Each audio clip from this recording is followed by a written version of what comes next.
Bonsoir à toutes et à tous et bienvenue sur Recarverne sur nos TV. On est très content de vous retrouver après un petit break prolongé, on va dire. Donc on va se retrouver ce soir en très bonne compagnie sur le plateau avec moi, mon fidèle Jean-Luc.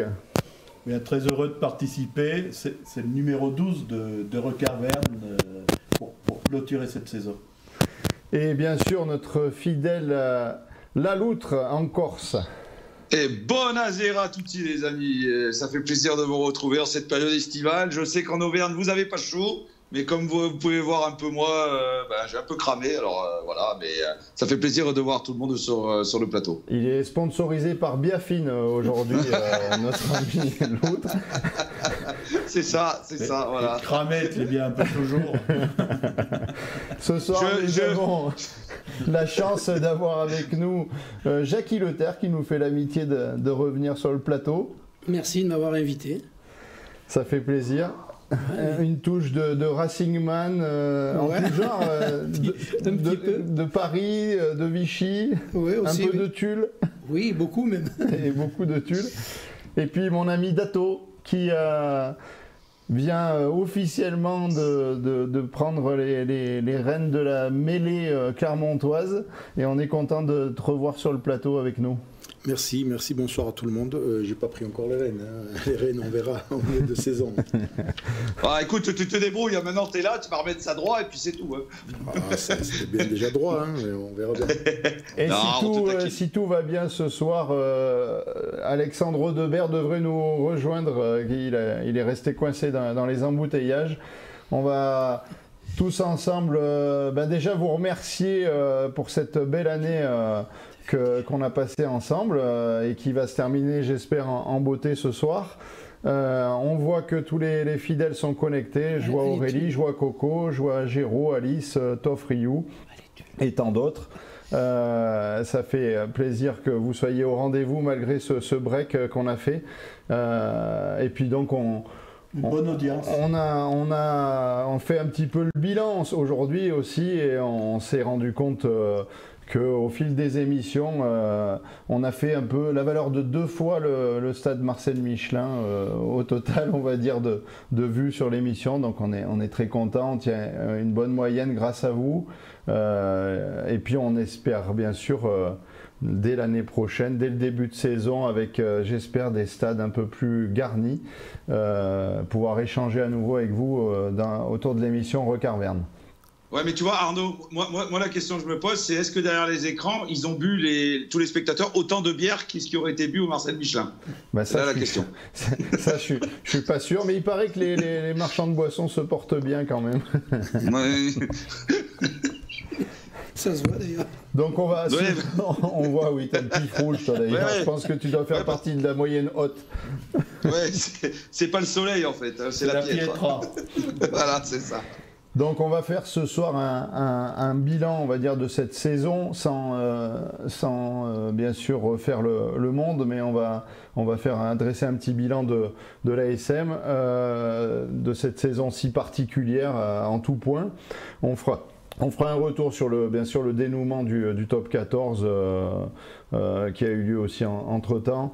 On parlera rapidement aussi de la Pro D2 qui a encore été une fois une bataille rangée et puis qui s'est terminée par même un beau champion qui bien sûr on pouvait le prédire au vu de la saison régulière, mais après une grosse surprise avec Biarritz qui allait chercher cette montée en top 14.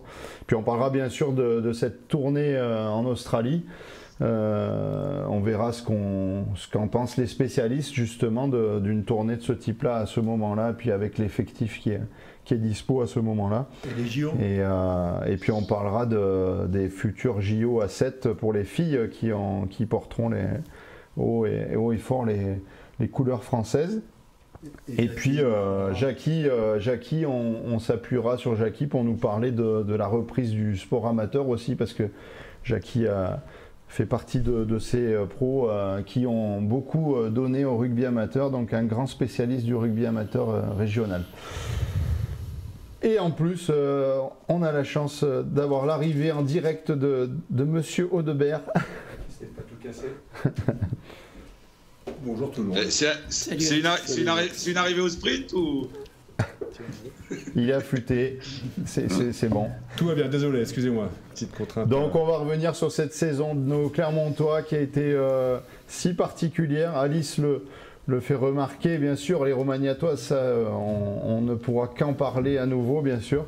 On a eu la chance d'avoir le coach sur le plateau la semaine du titre, et puis ensuite nos collègues ont eu le bouclier aussi sur le plateau. On est très heureux, bien sûr, pour les filles, et on va d'abord revenir sur les gars, sur cette saison qui a été si particulière en tout point.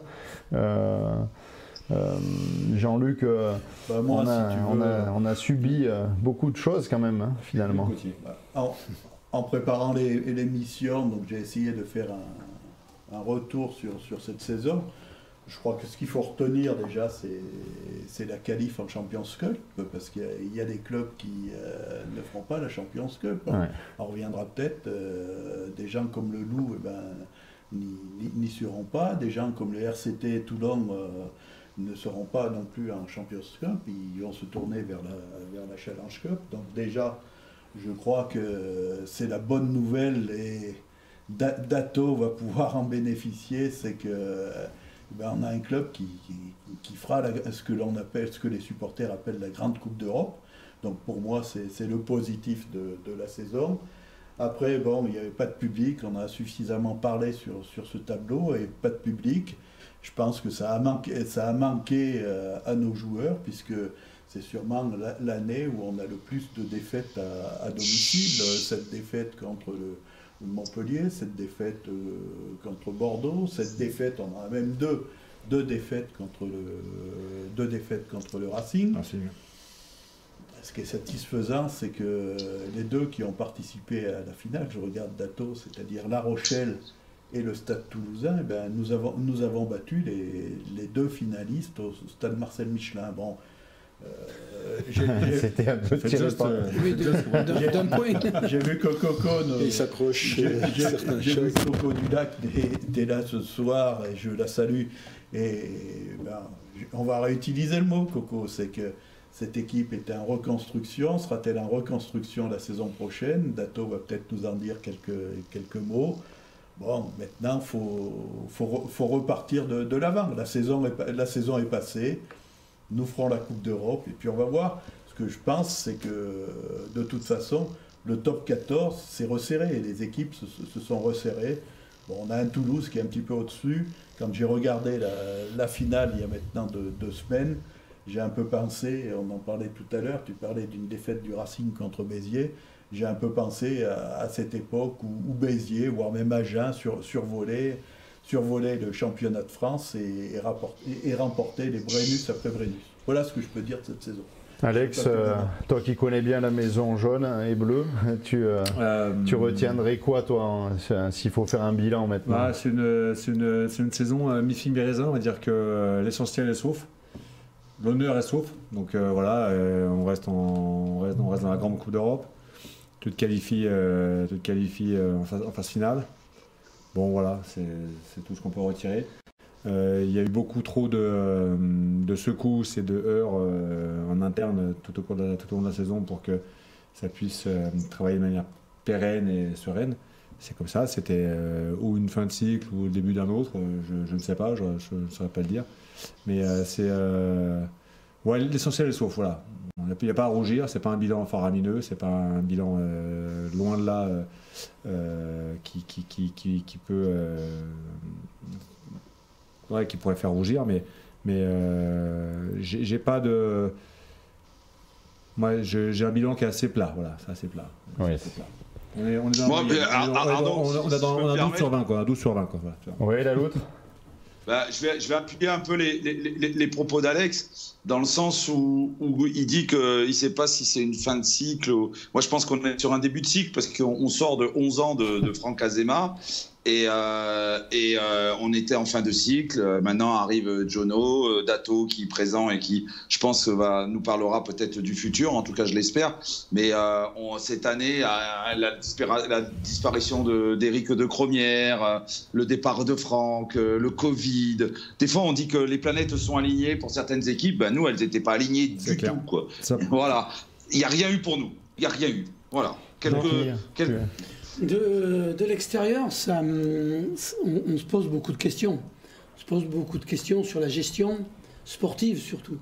Donc c'est vrai que par rapport à ce qui se passait, pas uniquement les résultats, mais le comportement surtout des joueurs, on a l'impression qu'il y avait, je ne sais pas s'il y avait une scission, s'il y avait une division, mais ça prêtait quand même à question. Donc après, on entend toujours des choses quand on est à l'extérieur. On n'est jamais dans le milieu proche.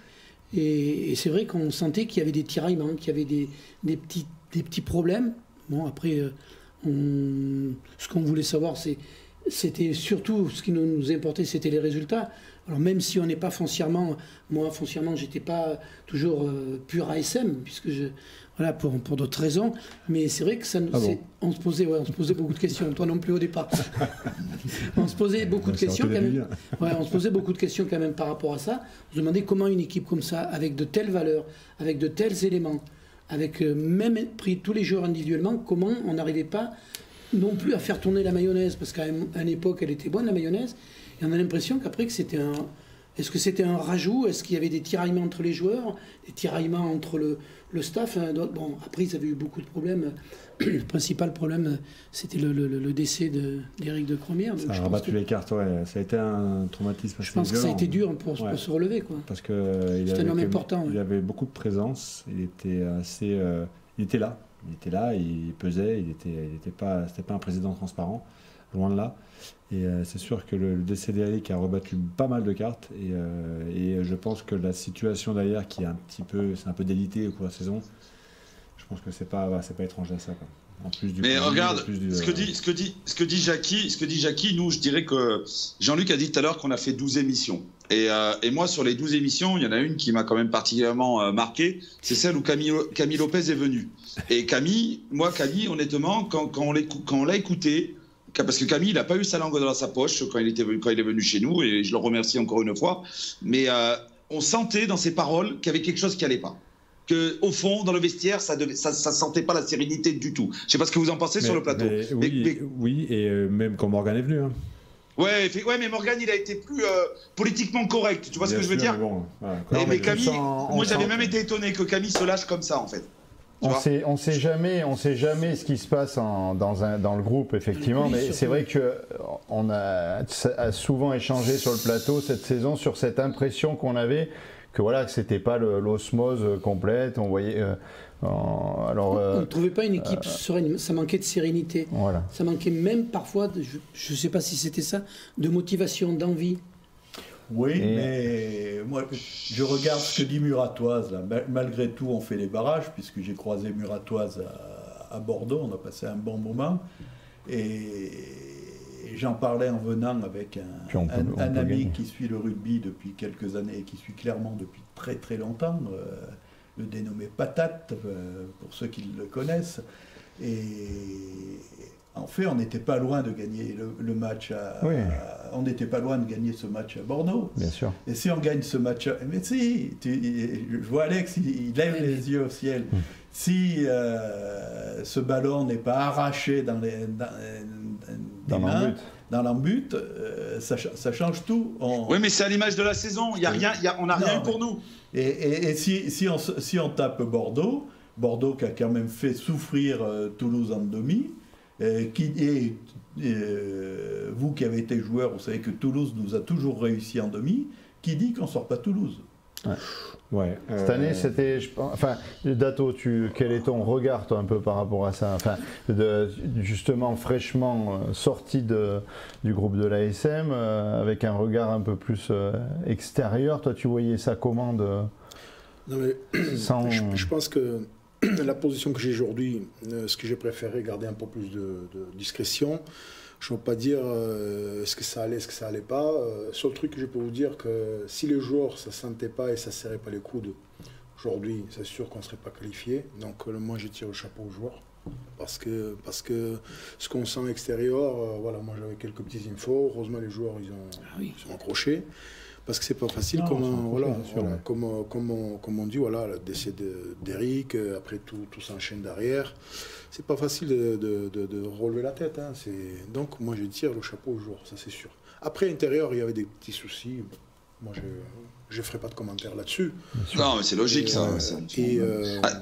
Et ensemble de saison, moi j'ai rejoint un peu Alex parce que tout ce qui s'est passé aujourd'hui, voilà, ils sont toujours là, ils sont vivants, voilà. Donc c'est pas tout jeté. Il y a des choses à garder. Non, bien sûr. Bien sûr, on est d'accord. Et il faut toujours regarder devant, plus derrière. C'est clair. Et d'ailleurs, alors ça, Dato, je comprends moi que tu réagis pas, hein. Mais moi je constate aussi que et ça, le départ de Franck a été d'une manière de communication, pour moi en tout cas, très maladroit. Je ne sais pas ce qui se passait derrière, mais vous voyez que l'histoire elle est toujours pas finie. Et à mon avis, on va encore en entendre parler pendant un moment. Et je pense que ça aussi, ça a plombé le groupe. Et les dissensions qu'il devait y avoir entre la direction et l'équipe sportive n'a pas dû aider non plus. Ouais. Donc là, c'est un avis extérieur. Hein. C'est pour ça que pour moi, les joueurs ont pris le relais, hein, je pense. Hein. Voilà, et voilà, j'appuie ce que vient de dire Dato, bien sûr, Dato. Ouais, c'est vrai. Ouais. Bien sûr. Et le départ de Franck, ça pue la connerie, si je peux m'exprimer ainsi, parce que force est de constater, mon cher Alex, que ça va finir, je pense, au prud'homme, parce que on voit comment c'est parti, et c'est quand même... il y a quelque chose de curieux dans tout ça. Un mec qui est resté 11 ans chez nous, son départ, il va partir un peu la queue entre les jambes. Ça va finir devant des tribunaux. Je trouve ça un peu dommage. Je ne sais pas qui a tort, qui a raison. Je suis très mal placé pour le dire. Mais en tout cas, voilà. Et je pense que il y a eu cette résonance-là aussi sur le groupe. Je le disais depuis un moment et j'en suis maintenant persuadé. Moi, je pense qu'à côté de tout ça, on a aussi fait quelques erreurs. C'est-à-dire qu'on a laissé partir des garçons. Alors, je ne sais pas dans quelles conditions. Mais on a laissé partir un garçon comme Timani en seconde ligne qui était quand même une poutre. Même on n'avait pas le choix, Jean-Luc. J'en sais rien si on n'avait pas le choix. Quand le gars te dit je veux rentrer chez moi. Je sais pas comment ça s'est exactement passé. Les gens ont des contrats. Bon, on le saura peut-être un jour. N'empêche que ce garçon était une poutre. Je pense qu'on aurait fait une meilleure fin de saison avec Timani. Même un début de saison, parce que je te rappelle qu'il y a eu il y a eu un paquet de moments où il n'y a pas de deuxième ligne. Oui. Où c'était Yato au deuxième ligne. C'est ce qu'il ne faut pas oublier, c'est que la blessure des cadres a fait mal. Hein. Regardez la composition de l'équipe qui sera opposée à l'équipe de France demain. Timani est dans le groupe, je crois même qu'il joue. Ouais. Oui, effectivement. Non, mais c'est sûr que... C'est un peu bizarre quand même tout ça. Hein. C'est tout ça cumulé qui fait que malgré tous les handicaps qu'on a eu cette saison, avec effectivement déjà le décès d'Éric de Cromière, les départs prématurés annoncés de Franck, la remise en cause du staff, tout ça, les blessures répétées des cadres, les jeunes qui ont été intronisés, bombardés sur des matchs de top 14 alors qu'ils sortaient des espoirs. Donc finalement, c'est vrai que moi j'ai envie de positiver et de effectivement dire les gars ont tenu un peu la baraque quoi quelque part. Arnaud, j'ai une question pour Dato et Alex qui ont connu tous les deux Éric de Cromière. Est-ce que son décès a été un tel séisme et ce monsieur était un tel pilier, sans juger la saison, hein, mais est-ce que vraiment il tenait vraiment une baraque, la baraque, ce mec-là, est-ce que ça peut être son décès, vous qui l'avez très bien connu, qui a fait que, à un moment donné, la maison a tremblé, quoi. Je commence à tout. Honnêtement, oui, je pense que ça a été la première secousse. C'était la première secousse. Eric, c'était un président qui avait été joueur de rugby. L'ASM, c'est assez rare pour le noter. Qui aimait ce sport, qui avait été joueur, qui était présent, qui était là. Donc c'est lui qui était vraiment au rêne du bateau. C'est vrai que quand il y avait René Fontes, par exemple, qui était là, qui était aussi un très bon président, mais qui avait un autre style. Lui, il était un peu plus distant. Il y avait un directeur avec Jacques Pinault qui était là, avec Jean-Marc Lamet pour le directeur sportif. Donc il avait un autre mode de fonctionnement. Là, Eric, c'était un président qui était présent. C'était un omniprésident. Il était là. Il était dans les vestiaires, il était avec les mecs, il aimait ça, il aimait ce contact avec les joueurs, avec le staff. Il était très proche du staff technique, très proche de Franck Azema. C'est pour ça que je pense aussi que le décès d'Eric a rebattu les cartes et a forcément eu un impact dans la décision de Franck. Et c'est pour ça que ça a été la première vague qui a commencé à faire trembler l'édifice. Et tu rajoutes du contexte. Oui, bien sûr, après tout le reste. Les blessures, les machins, le Covid. Ouais. Mais c'est vrai que je pense pas que lorsque Éric de Cromière décède, en tout cas en tant que supporter, je sais pas si on se rend compte qu'il va y avoir un tel impact en fait. Avec le recul, c'est violent quand même. Forcément, c'est le chef. C'est violent. C'était clair que ça allait remettre des choses en cause. Tu l'as dit, les planètes après sont plus alignées parce que. Voilà, on est d'accord. C'est vrai pour tous les clubs, mais derrière tu as la crise du Covid, tu as des joueurs qui prennent les Covid, tu as des reports de matchs, tu as une situation financière, tu as un nouveau président qui prend un club avec une situation financière qui ne sera pas la même que ce qu'a connu Eric, puisque tu n'as plus de rentrée de recettes, faut aller chercher les sponsors, enfin bon... non, c'est sûr que... Tu as des situations... Et en plus, on prend un certain nombre de blessés qui affaiblissent l'équipe, et c'est écrit là, je ne sais plus, ça a dû passer, si c'est Stéphane Vigier qui dit on va chercher des jokers, qui en fait n'ont strictement rien apporté au groupe. Dans le recrutement, il y a eu des fautes, oui, des fautes, en tout cas il y a eu des ratés plutôt que des fautes. Ça fait partie du bilan négatif, on va dire que c'est clair qu'au niveau... Coups dans chaussettes, là. Ouais, là il y a eu des loupés. Chris Waddle, si tu nous écoutes, on t'embrasse. le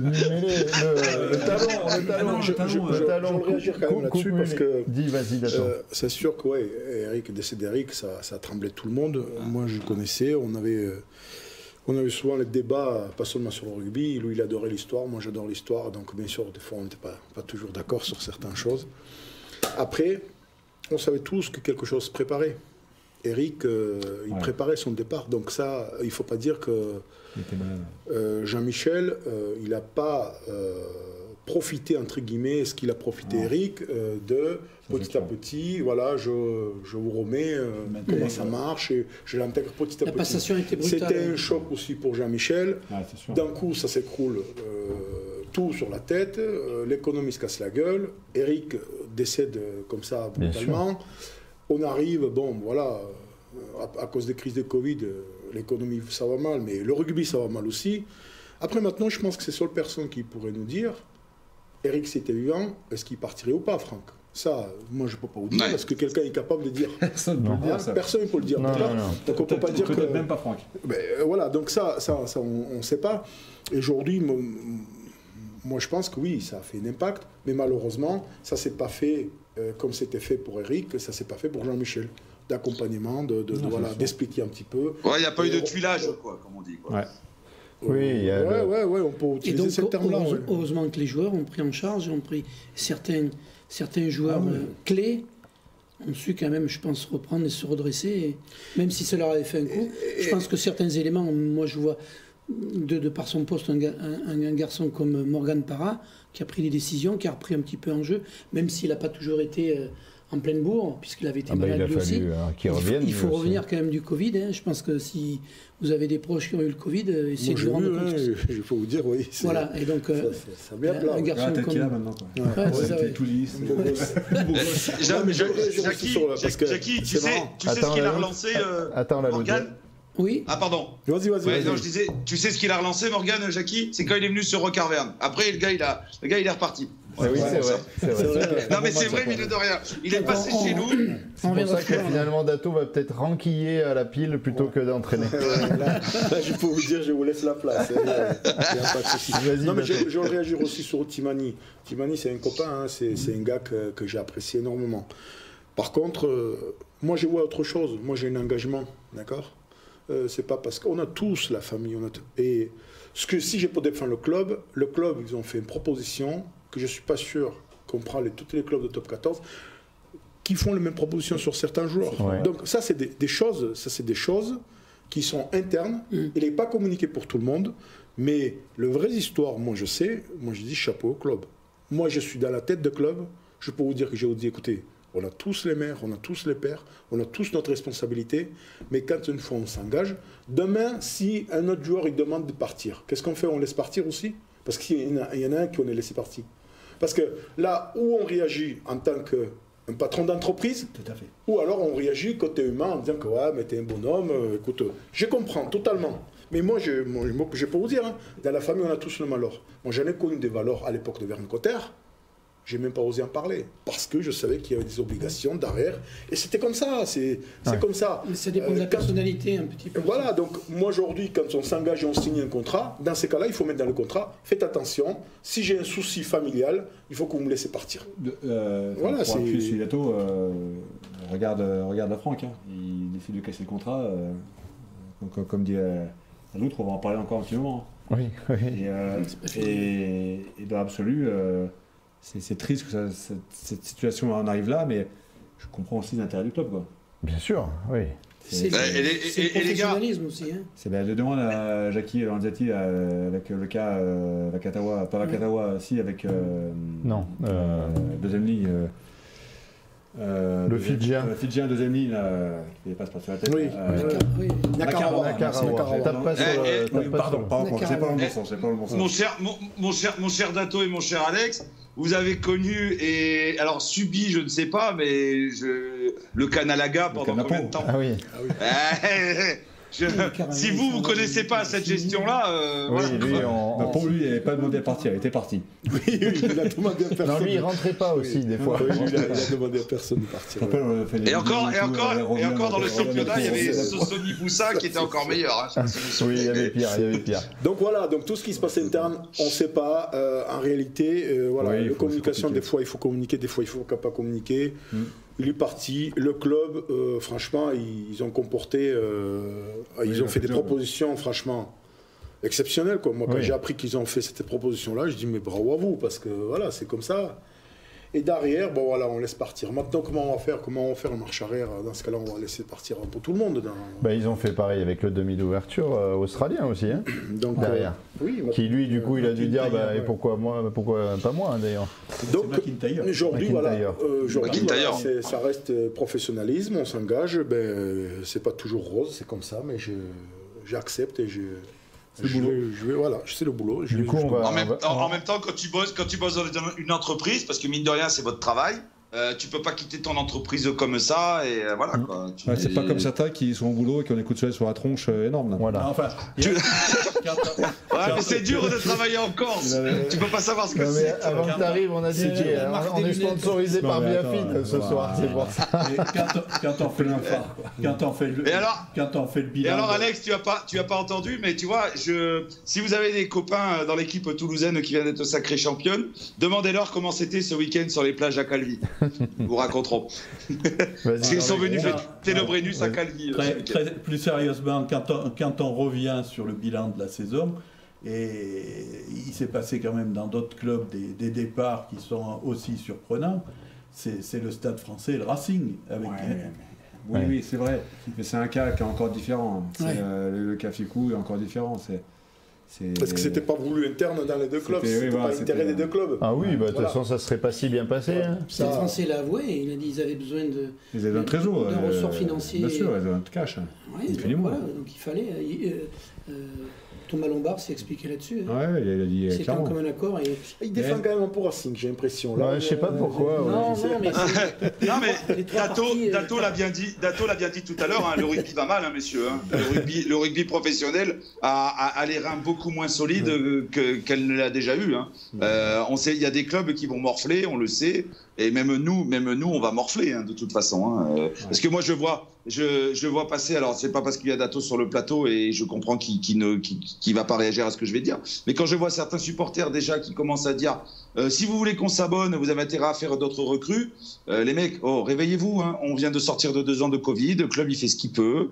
Il recrute qui il peut. Je trouve les supporters assez durs là. Je vois passer des commentaires moi depuis quelques jours là qui m'hérissent un peu les poils pour être franc. Ouais, des fois, on perd de vue la situation financière globale. Bien sûr.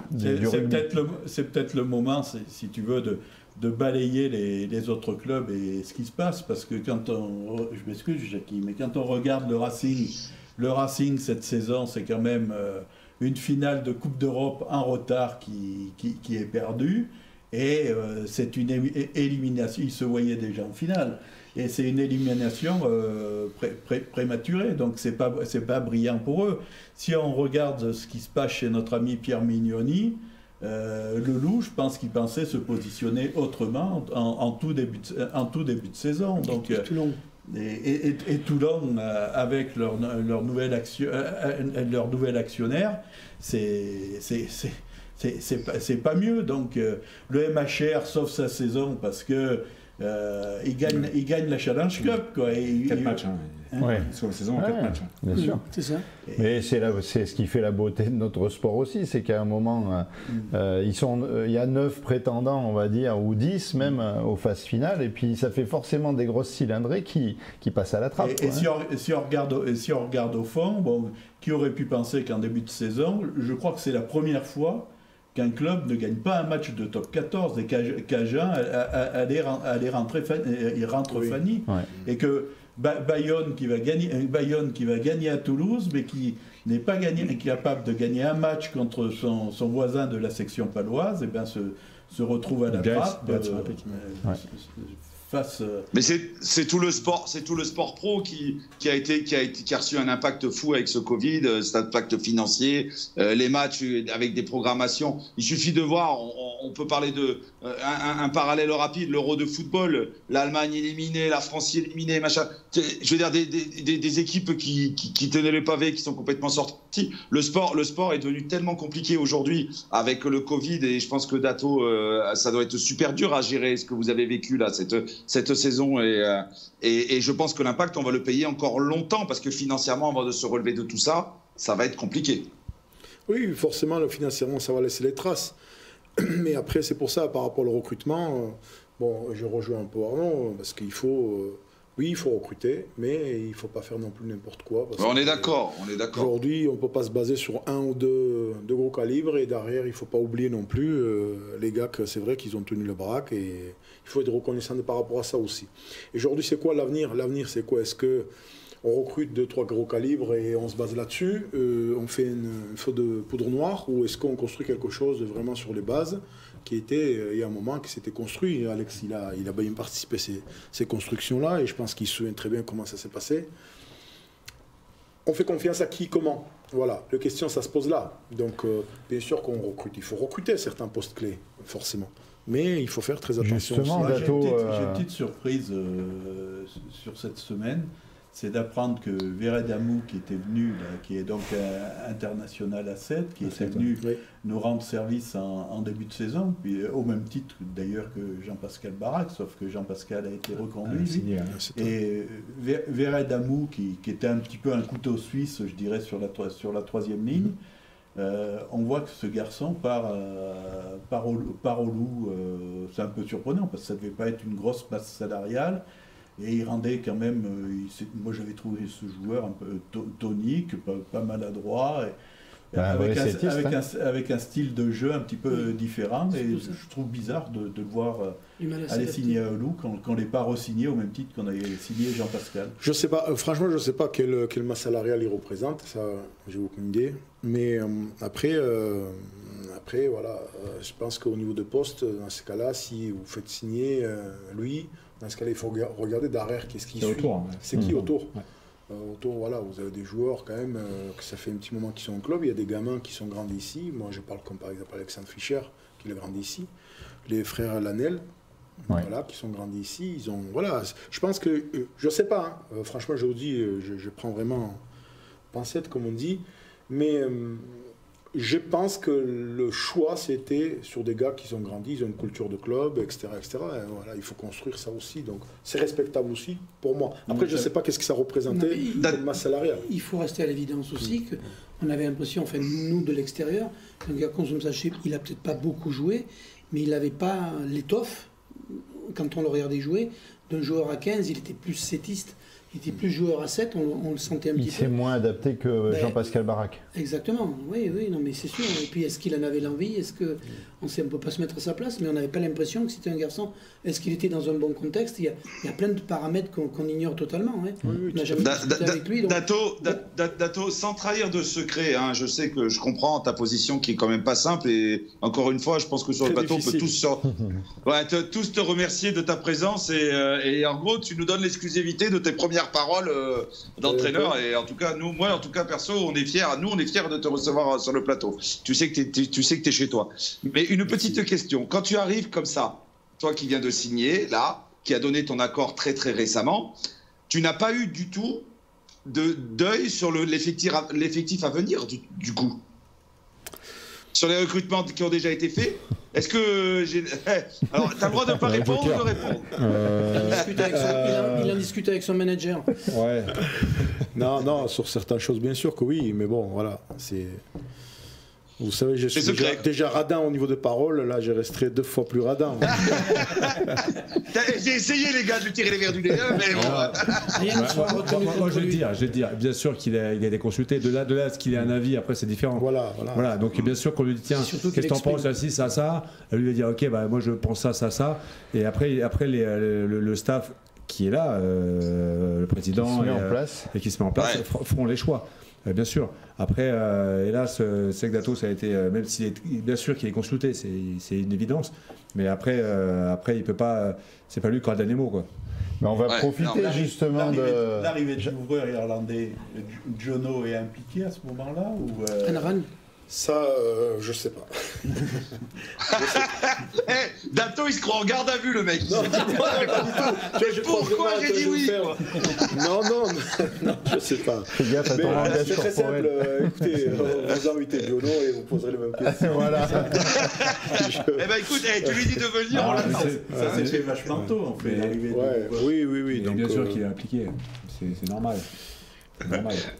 Donc en réalité, il y a des choses qui se font, que ça se communique un peu plus tard, un peu plus tôt, j'en sais rien. Justement, on va quand même profiter que tu sois là pour parler de... Je te pose une question. Bélé a été en souffrance. Non, pas du tout. J'ai envie que j'arrive plus à en placer une, là, c'est pas possible. On va profiter que tu sois là, justement, pour parler d'avenir, parce que c'est vrai qu'on a assez parlé du passé, on va dire. Et on va essayer de se projeter sur cette nouvelle saison. Tu peux nous dire maintenant le staff qui est mis en place et qui a été annoncé officiellement dans la presse. Qu'il n'est pas arrêté encore, hein. Il s'est annoncé comme ça à la presse. Ouais, c'est pas officiel. Ça pourrait. Ça peut évoluer. Ça pourrait évoluer, voilà. On n'est pas sur quelque chose de figé. Non, pas du tout. D'accord. On s'autorise à penser dans les milieux autorisés qu'il pourrait y avoir éventuellement un accord secret. C'est pas figé. Voilà, c'est vrai que. Alors. Pareil, tu réponds ou tu réponds pas, tu commentes ou pas, mais je m'adresse aussi à mes collègues. Mais c'est vrai que quand on regarde le staff tel qu'il est tout de suite, on se dit, on a envie de boucher quelques trous, parce que quand on regarde le staff d'autres clubs, on peut se dire, ou alors toi tu nous caches des choses et tu vas endosser plus de responsabilités que celle de la mêlée. Non, je vous cache mais tout. Tu nous caches pas, donc c'est bien. Mais après, tu fais la buvette aussi. Voilà, exactement. On a l'impression qu'il va pouvoir se compléter. On est comme des pieuvres. Non, mais après, le gars il va avec des bières sur le terrain. Au-delà de ça, je crois aussi qu'il y a une évolution qui est en train de se mettre en place. Je pense qu'on est passé de... C'est mon impression, ce n'est pas un avis qui n'est pas certifié, j'ai envie de dire. On est passé d'un monde avec des staffs hyper spécialisés, avec un spécialiste de passe à droite, un spécialiste de passe à gauche, avec des staffs qui étaient énormes. On prend le staff l'année dernière à l'ASM, c'était 25 personnes. Il faut le manager, c'est en plus des joueurs à manager, c'est compliqué, c'est pas toujours évident. Et j'ai l'impression que ça coûte cher. J'ai l'impression aussi que tous les problèmes d'économie, les problèmes managériaux, les problèmes j'ai l'impression qu'on va se concentrer des staffs un peu plus réduits, un peu plus polyvalents. C'est pas une mauvaise chose forcément. Ça demande surtout plus de boulot, encore plus de boulot aux gars qui vont être concernés, parce que quand on fait touche et mêlée, il faut être bon sur les deux et du coup il faut bosser 2 fois plus que si on fait que la mêlée ou que la touche. Et je pense que ça va être un futur, on va tendre vers cette direction-là. C'est qu'on était sur un modèle un peu anglo-saxon avec ultra spécialisé et que ça va changer un peu. Donc c'est pour ça que je suis pas surpris moi que le staff ne soit pas aussi étoffé que ça. Et presque, j'ai envie de te dire, moi ça me dérange pas. Ça, oui, Au contraire. Oui, c'est vrai qu'on s'est peut-être mal habitué. Oui, Jackie, tu voulais intervenir? Non, c'est parce que maintenant les entraîneurs, donc c'est vrai qu'on essaie de les spécialiser dans une certaine catégorie.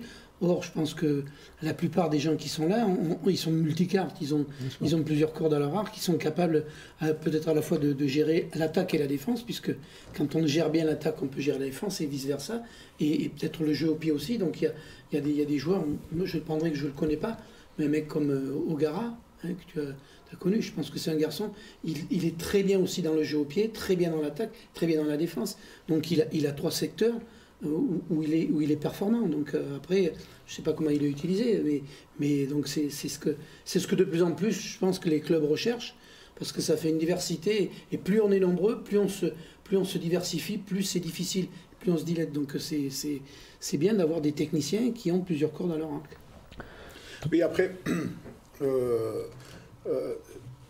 suis d'accord avec toi, hein, mais par exemple, un entraîneur de JOP, Ogara, il ne participait pas du tout là-dessus. Ouais. C'était son dada, c'était le défense. Il ne participait pas non plus à l'attaque. Ouais. D'accord? C'était le défense. Après, Sébastien Bouboul qui se démerdait très bien. Ouais. Voilà. Et c'est avec Sébastien Bouboul que ça montait l'entraînement de 3 quarts, si tu veux. Mais dans un staff qui, quand c'est bien organisé, et tous les matins, on sait très bien qui va faire quoi, et le soir, quand les joueurs ils sont partis, on sait que voilà, on a presque une planning de la semaine, comment on va entraîner, sur quoi on va suivre, c'est quoi le programme, combien de temps ça va prendre, plus ou moins 5 à 10 minutes, pour avoir delta. Après, c'est facile. Oui. Après, c'est facile. Donc, mais est-ce que par rapport à ce qu'a dit Alex, c'est ça surtout. Et même si voilà, comment ça se passe, et les passions sur la lumière, etc. Mais voilà, quand c'est bien géré, croyez-moi que c'est facile. Chacun son boulot, voilà. Chacun sa part de travail. Mais est-ce que par rapport à ce qu'a dit Alex, j'essaie d'analyser les propos d'Alex, mais est-ce que du coup, et là je m'adresse à Jackie et à Datos, Jackie qui a une longue expérience d'éducateur et d'entraîneur, il n'y a pas c'est pas réducteur en fait, est-ce qu'on en structurant comme ça et en sectorisant, est-ce qu'on ne perd pas des qualités autres que les joueurs pourraient apporter ou que les entraîneurs pourraient apporter de leur expérience? Un gars comme Dato, t'en as tellement vu dans ta carrière que je suis d'accord que ta spécialité c'est la mêlée, mais t'as un œil aussi sur le jeu complet, quoi. Oui, mais là, personne est interdit, justement, quand il y a des réunions, personne n'est interdit de placer ce que tu en penses. Hein. Donc après, ça dépend. Il y a des choses, il faut mieux laisser faire, parce que voilà, moi personnellement, j'accepterai pas. Je vous dis honnêtement, j'accepterai pas que je sais pas moi, quelqu'un il vient mais il m'explique, écoute, sur ton science de mêlée, moi je verrais mieux comme ça. Ou tu me fais confiance, je bosse et à la fin tu me demandes sur le résultat, d'accord? Ou alors si chaque fois que tu vas venir, chaque entraînement, même si tu t'appelles manager ou je sais rien, que tu viens, tu te dis, ouais mais là sur le coup, je verrais plutôt le placement comme ça. Et ça tu me dis devant les joueurs. Ça veut dire que il est où le valeur que j'apporte, d'accord? Donc ça c'est sûr que n'importe qui va venir, même le dieu qui descend, je n'accepterai pas. Donc il y a des certaines choses. Après, bien sûr, partager quelque chose dans le bureau, de dire voilà sur quoi, comment on pourra progresser. Bien sûr, c'est dans les critiques qu'on progresse. Moi, je vois comme ça. C'est seulement dans la critique. Et de voir justement d'accepter aussi le joueur qui t'oppose, qui dit ouais, ben ça ne va pas. C'est là que tu commences à cogiter toute la nuit, de proposer le lendemain quelque chose avec quoi tu vas nourrir ces joueurs-là. Mais à aucun moment, quand un entraîneur qui met le programme en place, l'entraînement en place, quelqu'un d'autre qui vient et il se met dedans, c'est pas bon. Ce qui est bien, c'est quand on te voit déterminé comme ça, on se dit que, je sais pas pourquoi, la mêlée de l'ASM l'année prochaine va bien se porter. On verra, mais voilà. Non, mais c'est comme des parents. En fait, la question qu'on peut se poser, c'est pourquoi t'es parti, quoi. Pourquoi t'es pas resté dès le départ, quoi. Enfin, mais bon, après ça, je rigole. Une opportunité. Non, c'était très bien. C'était très bien. Oui, j'ai eu beaucoup de choses et franchement, ça m'a fait du bien. Ça m'a fait du bien. C'était peut-être quelque chose de bien qui pourrait m'arriver. Ouais. C'était quelque chose. Moi, je me suis régalé. Je suis assez d'accord avec Dato. Je me suis régalé. Ouais. Je pense que c'est bien de partir pour pouvoir mieux revenir. Et puis quand on voit le bilan de votre saison, c'est pas si mauvais quoi. En fait, quand on regarde. Oui. Mais ça serait pas mal de terminer au moins sur un titre, mais bon. Regarde. C'est dommage Franck, pour vous. Vous auriez mérité en tout cas, ça c'est sûr. Regarde Franck, qui est parti Perpignan et qui a su revenir de belle manière. Oui, non, mais bien sûr. Ouais. Non, mais là, je chambre. Mais en fait, j'ai toujours regretté. En fait, je m'étais refait la même réflexion quand Dato était parti. Là, on t'a perdu. T'es parti aussi. Oui, t'es parti aussi. Il est bloqué, oui. Non, mais c'est vrai que on espère tous, même moi, enfin en tant qu'ancien jaunard aussi chez les jeunes, Jean-Luc, on a besoin de cet ADN du club ASM en fait quelque part. Et on est content quand on prend Dato dans le staff, quand on intègre des anciens joueurs à différents niveaux du club. Et c'est pas franchement dans notre culture. Et puis on espère vraiment que ça va le devenir parce que qui a raison tout de suite? C'est celui qui est double champion. C'est le Stade Toulousain. Tu veux voir le nombre de joueurs qui sont replacés dans toutes les strates du club, des petits jusqu'aux grands. Ah mais oui. Mais moi quand je dis ça, je parle de l'école de rugby, du poussin à l'espoir. Mais on peut simplement faire une petite parenthèse, c'est qu'on parle du Stade Toulousain aujourd'hui, mais l'idée de mettre des joueurs à tous les niveaux de la formation Stade Toulousain ne date pas d'hier. Moi, je me souviens que quand je devais t'avoir en minime, il y avait un garçon qui jouait talonneur, qui est malheureusement décédé, qui s'appelait Santamance. Oui. Daniel Santamance. Et Daniel Santamance, tu l'as croisé parce que moi je l'ai côtoyé, je m'occupais des minimes montferrandais et Santamance s'occupait des minimes toulousains. Tu peux regarder l'organigramme tout de suite. Il y a très longtemps que c'est toujours le cas. Des anciens joueurs toulousains se sont occupés à tout niveau de la formation. Clairement, pas du tout. Et Aurélien Rougerie, il fait quoi aujourd'hui? Qui ça? Rougerie, il fait quoi aujourd'hui dans le club? Réellement, quel est son rôle? Parce que je n'ai jamais su définir ce qu'il faisait, ce garçon, dans le club aujourd'hui. Il s'occupe du recrutement, non? Il faut lui demander. On lui demandera. Non, mais honnêtement, enfin, il n'y a pas ce, comme vous avez, il y a pas. Tout à l'heure, je vais reprendre l'expression qu'on avait parlé tout à l'heure pour la passation de pouvoir et le malheureux décès d'Éric de Cromière. Mais il n'y a pas ce tuilage de génération et d'esprit en fait. Quand les anciens sont mis dehors, les valeurs partent avec les anciens, quoi. Le mec qui arrive, je dis pas que quelqu'un qui arrive des Fidji ou qui machin n'a pas les valeurs, n'a pas la bonne volonté, mais il n'a pas la culture club et la culture club, elle se délite. Voilà. Moi, effectivement, je trouve qu'à l'ASM. C'est exactement mon propos. Et puis Alex rebondissait dessus parce que Alex, tu as été coach des espoirs. Ça faisait partie des exceptions aussi à l'époque, mais qui n'ont pas. Qui est resté exceptionnel. Voilà. Alex, c'est très gentil. Allez, tu dégages. Voilà. Non mais. Ils sont très rares. Moi, on a entraîné. Je ne sais pas si tu l'avais eu. Serge Ricou. Serge Ricou s'était occupé un moment avec nous de l'école de rugby. Serge. C'est exceptionnel.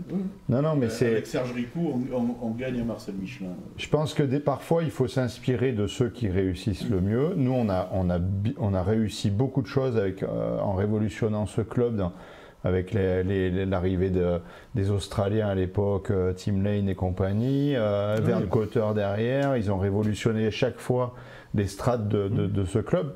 Mais on n'a jamais remis en cause ça, on n'a jamais essayé de travailler là-dessus, sur l'ADN même du club. C'est vrai que moi, quand j'ai pris des espoirs, c'était Verne qui avait dit tu prends ensuite, je veux que les mecs ils passent par toi. Et oui. On était en connexion. Oui, pour avoir cette connexion-là, c'est bien de partie. La connaissance du milieu aussi, quand même. Et surtout, le gamin, il est bien accompagné. Il sait déjà quand il monte ce qui se passe en haut. Vers de partie, la foudre est tombée. Oui, mais alors si tu veux, moi ce qui me gêne dans tout ça, c'est que y a des gens qui sont formés à être entraîneurs et qui ne sont pas forcément des anciens grands joueurs ou je ne sais quoi, bien sûr. Et qui sont légitimes dans tout ça. Mais je trouve que l'équilibre, il doit se faire entre une personne qui a été formée, qui est diplômée, qui a subi une formation fédérale, et avec un joueur, un ancien joueur, qui va être là pour être la caution un peu de... Moi, je vais te dire, Arnaud, pour moi, je vais te dire pour moi, donc quand j'ai entraîné, j'étais un lisu. J'étais un bleu-bit. Et j'étais avec Patrick Grand, avec Philippe Grand, un mec qui était expérimenté, un vrai bon éducateur. Et j'ai appris énormément avec lui. Et je pense que j'ai pas dû être la première saison, en tout cas, j'ai pas dû être un bon entraîneur, c'est clair et net. Et heureusement qu'il était là. Même si j'avais ce passé de joueur, tout ça, mais néanmoins, t'apprends aussi un job. Bien sûr. Il faut remettre les choses dans l'autre sens. Et même si tu fais des VS et tout ça, quand même. Oui, Arnaud, on revient sur les émissions, les belles émissions qu'on a fait diverses cette année. Mais alors, je m'excuse pour les noms parce que j'ai oublié, mais qui nous a raconté un ancien du club qui est venu à une réception qui n'a même pas été reconnue? Oui, c'est Philippe Saint-André qui est allé en loge avec Gilles Darlet.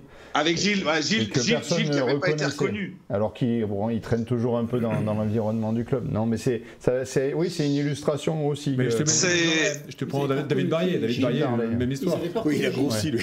Ah, le salaud. Il va me tuer. C'est le mec qui a mangé David Barrier. Moi, j'aimerais revenir sur les duos que tu disais entre un entraîneur un peu inconnu et un ancien joueur. Pour avoir entraîné avec Jackie et avec quelques autres, faut qu'il y ait l'osmose. Quand on s'est connu avec Jackie, on avait dit on prend un groupe cadet, il m'a reçu chez lui, on a parlé tous les deux rugby, et on est rentré complètement en osmose. Et ce que disait Dato, c'est que Jackie s'occupait plutôt des avants, moi des lignes arrière, puisqu'il a dit que son bébé c'était Vincent d'ailleurs, puis c'est l'arrivée de... Ils ont versé les camps. Tu m'enlèves les mots de la bouche, Alex. J'allais dire, l'inversion des forces, elle a eu. C'est comme l'épaule, quoi. Jamais il est venu voir ce que je faisais derrière, jamais je suis venu voir ce qu'il faisait devant. Par contre, en match, on en parlait. Et en fin de match, on disait, tiens, aux entraînements, il y a eu des lacunes derrière à tel endroit, faudra peut-être travailler ça. Et comme tu le disais, jamais devant les joueurs, c'était entre nous, soit le lundi soir à la réunion de dirigeants, puisqu'on avait toujours une réunion de lundi soir, soit même en rentrant avec le bus. En plus, souvent, les bus tombaient en panne. C'est vrai. Donc, on passait beaucoup de temps. C'était quand même beaucoup plus facile, parce que déjà, c'est une équipe de jeunes. Déjà, on se connaissait quand même pas mal. On faisait beaucoup de bilans, on faisait beaucoup de choses. Et ce qu'il y avait, c'est qu'on n'était pas très nombreux. On était un peu livrés à nous-mêmes. On faisait fonctionner la section des moins de 16. Voilà, donc on était 100% pour eux. Et puis on était que tous les deux. Voilà. Après, le club ne regardait pas, on ne nous demandait pas des résultats, on ne nous demandait pas ce qu'on faisait. Mais bon, nous, on le faisait. Mais ce que je veux dire, c'est qu'il faut qu'il y ait réellement une communion entre les Quand staffs. les gens se connaissent aussi, puis en plus, quand ils arrivent à s'apprécier par rapport à ce qu'on propose, c'est quand même beaucoup plus facile. Et puis, on fait en fonction aussi des jeunes qu'on avait qui étaient réceptifs, donc aussi. Donc, c'est un tout, hein, c'est un environnement, c'est un club, c'est une équipe, c'est la personnalité des entraîneurs, tout y fait. Hein, donc. Je pense que ces jeunes sont réceptifs de toute façon quand ils sont alors d'autant plus dans un grand club où ils se prédestinent. La plupart, ils essayent. Leur but, c'est d'atteindre l'équipe première, mais à tout niveau quelque part. Mais ils le sont d'autant plus réceptifs s'il y a aussi un ancien joueur qui vient un peu cautionner tout ça, ça met un peu... C'est pas toujours un gage de mieux, mais c'est un peu de sel. Non, mais je parlais de Serge était hyper... Les jeunes, ils te demandent toujours ce que tu as fait, d'où tu viens, qu'est-ce que tu as fait. Bien sûr. Voilà, bien sûr. Ils ne s'identifient pas à ça, mais ça leur dit, tiens, mon entraîneur, il a fait ça, ça, ça. Donc, déjà, je peux lui faire confiance. Même Lato, quand il arrive à La Rochelle, il est déjà un peu plus légitime que la première mec qui va venir, même s'il aura les mêmes compétences que Bien sûr. Et d'ailleurs, c'est quoi le plus dur? C'est de reprendre un club comme La Rochelle qui est arrivé en haut et qui a un nouveau staff qui arrive, ou un club comme l'ASM où il faut tout reconstruire? Devine.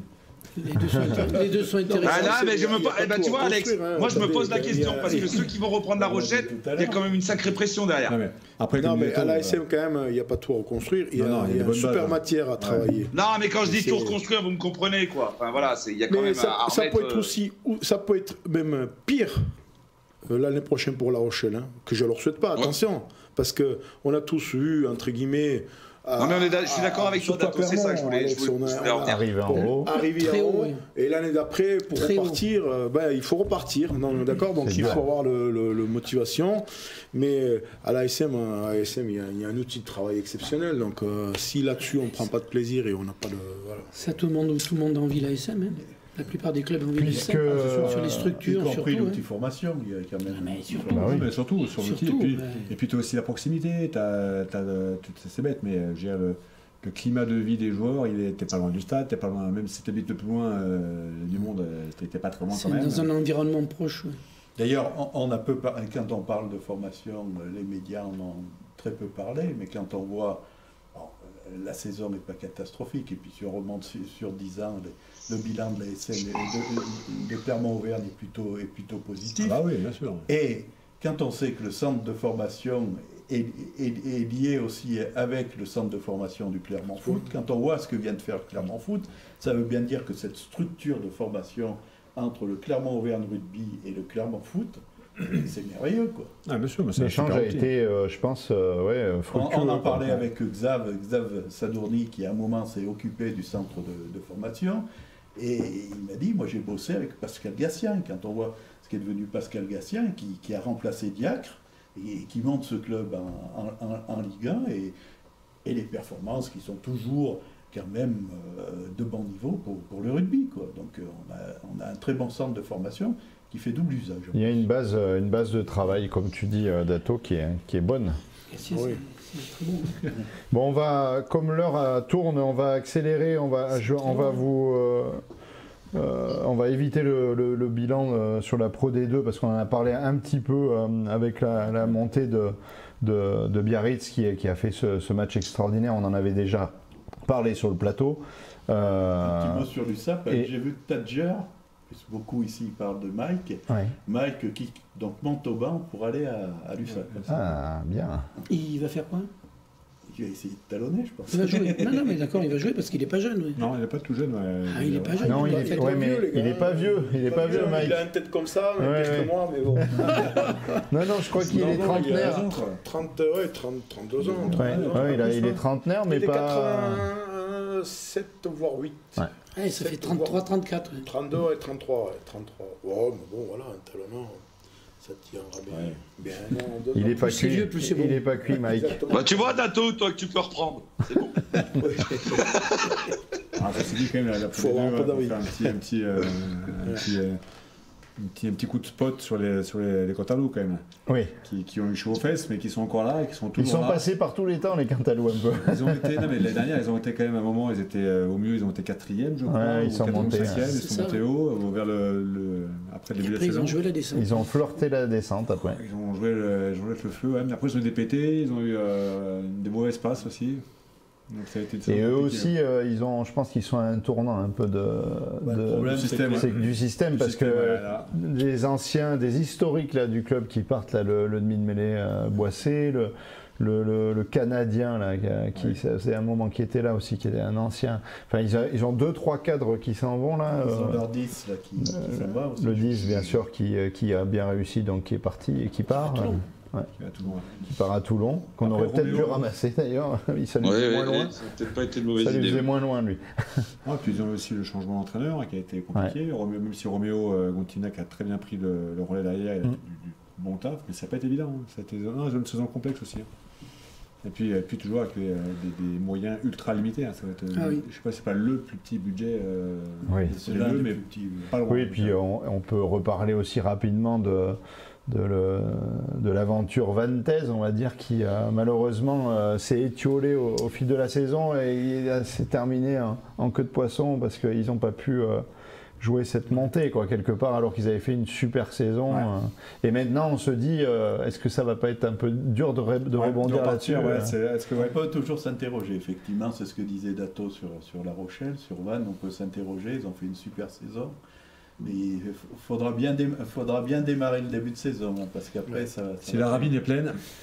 Et une autre chose qu'il faut dire sur la Pro D2 avant de parler de la tournée en Australie, c'est le retour de Narbonne, un club historique quand même, qui remonte de national en Pro D2. Et puis Bourg-en-Bresse aussi. Oui, moi j'allais dire surtout. Et Bourg-en-Bresse, qui est aussi un ancien club. Ils étaient déjà montés, ils étaient déjà montés. Et Dieu venait de là-bas d'ailleurs. Oui, mais bon, ça a été un club historique à l'époque en première division. Bien sûr.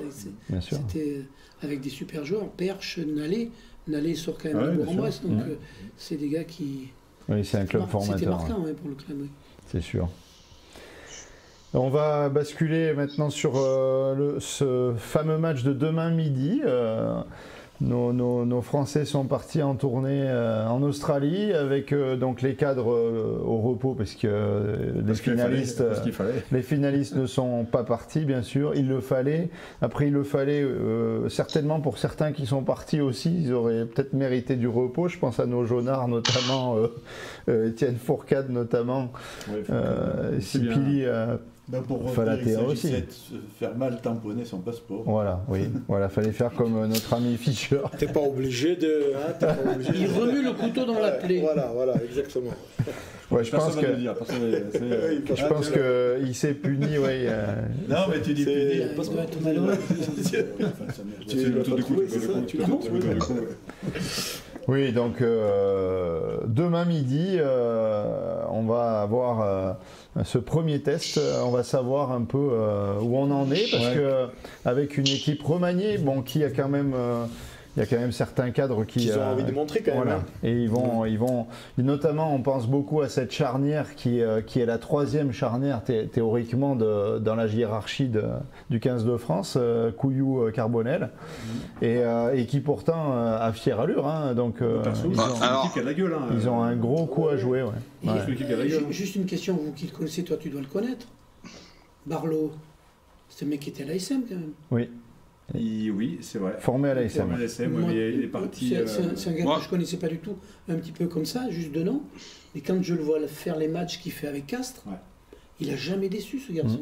Très bon. Chaque fois qu'il a joué, c'est très dynamique, très joueur. On a eu ces grands débats avec Taofi Fénois. Avec les parce que justement, quand un jeune pointe, des fois il est très bon, mais il ne peut pas toujours être aspiré dans l'équipe Fagnon parce que. Il suffit que tu aies un Penaud, un Raka qui sont jeunes, qui viennent de prendre la place avec des mecs autour. Donc il y a un équilibre et tu peux pas toujours, les jeunes n'ont pas toujours, même s'ils grandissent dans ce club-là, ils n'ont pas toujours l'espace pour pouvoir s'épanouir. Ou l'opportunité même. Et l'opportunité, l'espace, l'opportunité, tout à fait, Jackie, c'est ça. Et comment on dit Vas-y, il est là l'autre. Non, mais j'ai un petit billet d'humeur sur ces tournées-là. Je n'ai jamais pigé à quoi ça servait. L'argent. Mais à part ça, parce que aller se faire casser la gueule en fin de saison, parce que on va te répondre là l'autre, vas-y. Là, on part avec une équipe. C'est très bien, ils sont méritants ceux qui y sont, mais ils savent très bien que malheureusement ils iront jamais, ou alors très peu. Je n'ai jamais les mecs qui sont. Fourcade, le gars, il a donné toute la saison. Là, ça se trouve, il va aller se blesser parce qu'il en peut plus.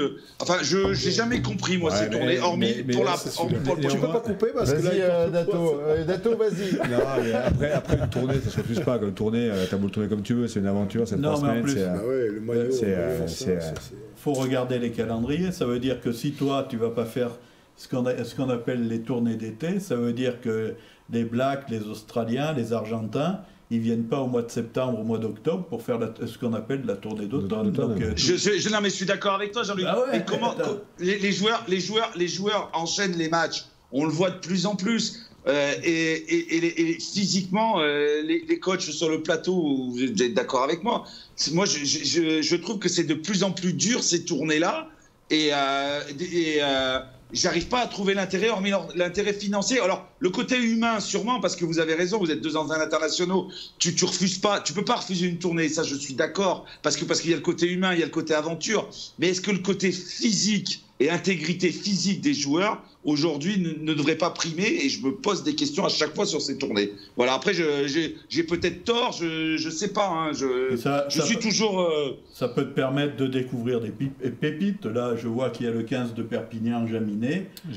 Ça va permettre de voir Jaminet à ce niveau-là. Il ne faut pas perdre de vue, Jean-Luc, Danti qui a fait quand même une super fin de saison. Champions Cup, hein.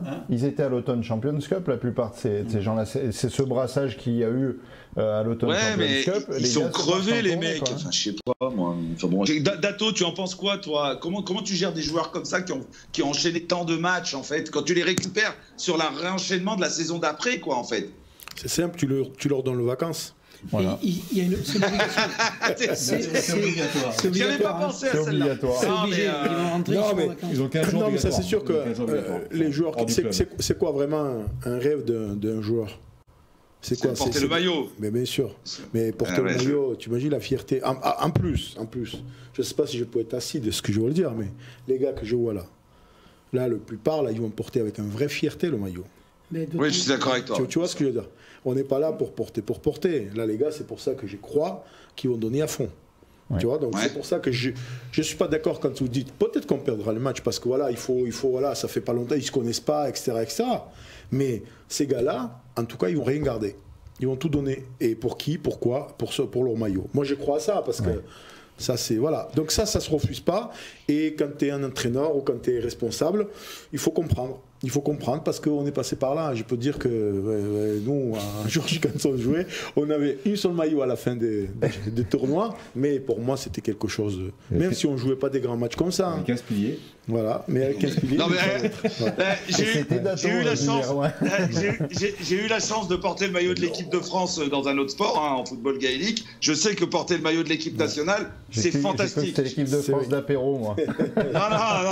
Le maillot rouge derrière, là, c'était mon maillot. Non, mais voilà, je sais ce que c'est. Ça a de la gueule, quand même. Quand on regarde la composition d'équipe, on regarde par rapport à ceux qui ont joué le tournoi, il y en a. Mais il n'y a pas beaucoup de titulaires j'ai l'équipe de France, donc c'est une opportunité. Donc c'est pour ça que j'ai dit qu'ils vont regarde s'il y a oui, il y a Crétin, il y a Damien, il y a peut-être Damien. C'est des mecs qui ont rien à perdre. Ils n'ont qu'à gagner. Et en plus, il n'y en a pas beaucoup qui ont. Unique, alors, puis bon, peut-être que la marche est énorme, mais ce sont des gens qui ont fait, sont des joueurs qui ont fait des matchs assez formidables en top 14. Alors bon, la marche est en plus, en face, peut-être haute après, j'en sais rien. En face, les Wallabies, il ne faut pas oublier non plus qu'il y a 7 ou 8 nouveaux quand même. Ça tourne aussi, et puis le niveau des Australiennes depuis un moment, c'était pas quelque chose. C'était pas une évidence. C'est pas eux qui font le plus peur. Je pense qu'une tournée comme celle-là, elle est ce que le staff en fait quelque part. Et je trouve que notre staff là actuel, ils ont réussi à valoriser cette tournée justement en incluant dedans des joueurs qui sont peut-être numéro 3 dans la hiérarchie des morts de faim quoi. Déjà, et je pense qu'il y aura des résultats. Ce candidato, c'est que c'est tout le ce que je félicite le staff de l'équipe de France pour ça, c'est qu'ils ont remis c'est quoi au centre du débat, c'est quoi porter maillot de l'équipe de France. Le maillot, voilà. C'est quoi avoir cet honneur de porter maillot de l'équipe de France. Rien que ça, Rien que ça. Et je trouve que rien que ça, on voit l'énergie qui est démultipliée, on voit que les joueurs qui se... C'est pas galvaudé. Non, alors qu'il y a quelques années, sans rien enlever aux mecs de ces époques-là, mais il y avait des moments où les mecs, on voyait que c'était les années pointées, quoi. Les années l'équipe de France, c'était l'équipe de France, quoi. Parce que c'était le job aussi. Mais là, maintenant, c'est pas la même, quoi. Tant qu'on en est sur les tournées, il y a un petit mot là, qui va glisser, c'est Alice Jules, qui parle de la blessure de notre japonais Matsushima. Dato, tu as quelques nouvelles, vous avez eu l'occasion d'en parler, c'est grave, c'est moins grave que... Mais après, maintenant, voilà, je suis tellement prudent, j'en sais rien, il faut communiquer, il ne faut pas communiquer. Oui, j'ai un peu de nouvelles, mais il n'y a rien de très grave. C'est pas très grave, d'après ce qu'il lui-même l'a dit. Mais là, je suis piégé, là, vous me posez des questions. Déjà pas préparé, je suis sorti du bureau, c'était 19h moins 10. Ils l'ont dit avant que tu arrives. T'inquiète pas, et non mais comme on dit à chaque fois, t'inquiète pas, personne ne nous regarde. Voilà. Ils ont des questions. Alice, arrête de poser des questions. Non, il n'y a rien de grave, voilà. Bon, et vous avez vu, Christian le relève aussi ce que disait Jean-Luc tout à l'heure, Timani va jouer avec l'équipe d'Australie contre ce fameux 15 de France. Alors Dato, je compte sur toi pour commenter parce que le numéro 18 s'appelle Monsieur Falatea et je voudrais bien que tu nous parles un peu de l'évolution de cet espoir il y a encore quelques temps qui a fait une fin de saison extraordinaire, qui a bousculé la hiérarchie des piliers même à Clermont parce que on avait placé Odjovan devant lui et finalement c'est lui qui a terminé la saison. Un monstre de la mêlée aussi. Oui, Rabat Slimani aussi, mais Rabat qui lui il a été victime d'un peu d'autre chose aussi. Oui. D'ailleurs je pense que tu vas lui apporter beaucoup à Rabat. Je pense que ton histoire de pilier va l'aider. Pour compléter la question, il y a aussi demain les moins de 20 qui jouent contre l'Écosse à 18h. Et tu vas avoir 3 joueurs de chez nous, puisqu'il y a Bibi, je crois, qui a été retenu. Ouais. Il y a Boudou au talon. Et il me semble que Quito aussi est sur le banc. Oui, alors, pour revenir sur Falatea, déjà, je suis très content pour lui. Qu'il est sélectionné, il va voir ça, il va qu'apprendre. Et est-ce que toi, quand tu l'as vu arriver, tu as décelé ça, justement je ne veux pas commenter là-dessus parce que je trouve très prématuré de ma part de dire oui, j'ai décelé ça, j'ai décelé ci. C'est sûr que ce gamin-là, il a beaucoup de travail à faire, d'accord. Et il ne faut pas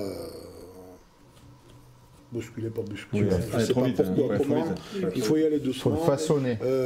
Voilà, donc il y a des choses, sur quoi il faut travailler, ça c'est sûr. Donc qu'est-ce qu'on veut demain? Est-ce qu'on joue contre qui? Ça dépend comment. Et ce que je pourrais vous dire, il n'y aura pas une numéro 1 sur cette poste. Il faut que tout le monde soit numéro 1 sur cette poste. Ça c'est sûr. D'accord. Il n'y aura pas de place garantie pour tel ou tel ou tel. Donc ça serait équipe de France ou équipe de Nouvelle-Zélande, ça serait pas ça c'est sûr. Après il faut avoir un peu de stratégie, contre que tu joues, qu'est-ce que tu as besoin. Il va emmagasiner. Est-ce que tu es prêt, toi, dans ton poste de spécialiste de la mêlée, aussi, ça existe déjà, je suppose, un dialogue avec les arbitres, entre les staffs et les arbitres.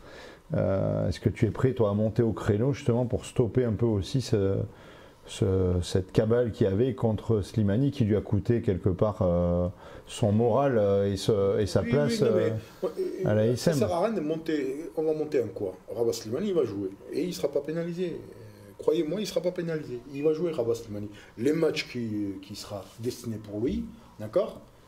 Après, je vous dis, c'est pénalisé. Pourquoi il est pénalisé? Et qu'est-ce qu'on fait quand il est pénalisé après derrière? C'est la question. Voilà, la question elle est là, d'accord. Donc si je veux le monter au créneau, non, je ne veux pas monter parce que les arbitres, tu vois, limite, ils ont même oublié. Donc ça sert à rien de... Écoute, tu y vas, tu leur mets entraîner tout à l'heure. Voilà. Oui, c'est vrai que les arbitres vont entraîner maintenant. Mais ils ont entraîné avant. Ruiz a entraîné avant. Oui. Ruiz est un entraîneur avant d'être Il a commencé à arbitrer à 14 ans. Il a été bon à 28 ans et il a toujours entraîné les équipes. Il a entraîné à Béziers, mais il a toujours entraîné. Et là, tu réponds à Stéphane Vigie. Je ne sais pas. Mais ça se trouve qu'il va s'éclater là-dedans. On ne sait pas parce que limite on ne laisse même pas. Tout le monde dit critiquer. J'ai survolé un peu la presse. Tout le monde dit. Ça fait sourire, mais l'arbitre, même s'il y a un grand respect dans le rugby, il y a toujours un petit rôle un peu écrié. C'est ça. Mais il faut y passer par l'arbitrage. C'est pas la même. Ça, je me d'accord avec toi. Vous avez arbitré tous là, non? Moi non. Moi, ce que j'aime bien, c'est le calme d'Arnaud qui adore les arbitres. Oui, mais c'est à cause de mon père, ça, si tu veux. C'est ma plus grande histoire d'amour. Il m'a toujours poudré parce que je critiquais les arbitres quand je jouais. Et je continue en dehors des terrains, malheureusement. Mais c'est une critique parce que je les aime, en fait. Toi, t'aimes la bourdache, quand même.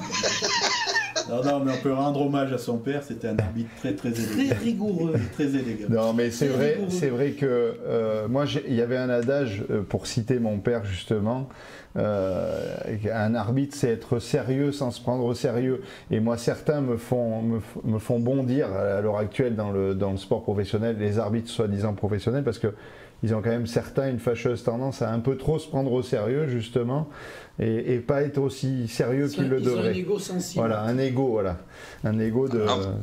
Enfin, sans faire offense à ton papa. Sérieux sans se prendre au sérieux, aujourd'hui c'est la devise d'Elvis Vermeulen. Moi ça me fout le trac. Hein. C'est vrai en plus. Elvis, si tu nous écoutes, ça fait longtemps qu'on n'avait pas parlé de toi. S'il écoute, Elvis, il va nous mettre. Il a l'habitude, Alex, Elvis, hein, pour le. Aucun commentaire. Donc effectivement, ça fait sourire, oui, quand le poste que Ruiz va maintenant occuper à Montpellier, on verra, l'avenir nous dira. Ça se trouve, tout va bien se passer pour lui. Il va s'occuper de la discipline surtout. On peut lui souhaiter, mais pas contre nous d'ailleurs. Il n'a pas un rôle sur l'attaque ni la défense. Hein. Ah oui, Jackie, il ne faut pas toucher le micro, s'il te plaît. Bon, j'aimerais bien aussi, pour continuer, parler de la reprise du rugby amateur. Donc, Jackie, toi qui as un œil avisé là-dessus, justement, pour avoir pas mal bourlingué aussi, et puis beaucoup donné, justement, au rugby amateur. On va rattaquer maintenant. Quelles sont les perspectives comment il va falloir se comporter à l'entraînement d'ailleurs avec ces joueurs qui ont eu cette énorme rupture de plus d'une saison maintenant presque. Donc, le principal, ça va être la réathlétisation qui va être importante et surtout d'être capable, même à un petit niveau, de tester les joueurs, pas de les tester comme des professionnels, mais être capable de faire attention justement au rythme cardiaque, à pas mal de choses justement où certains, depuis les 2 saisons, il y en a qui ont très peu joué, il y en a qui se sont arrêtés en cours de saison et ça va être, je pense, difficile. Donc c'est le moment le plus délicat, ça va être la reprise.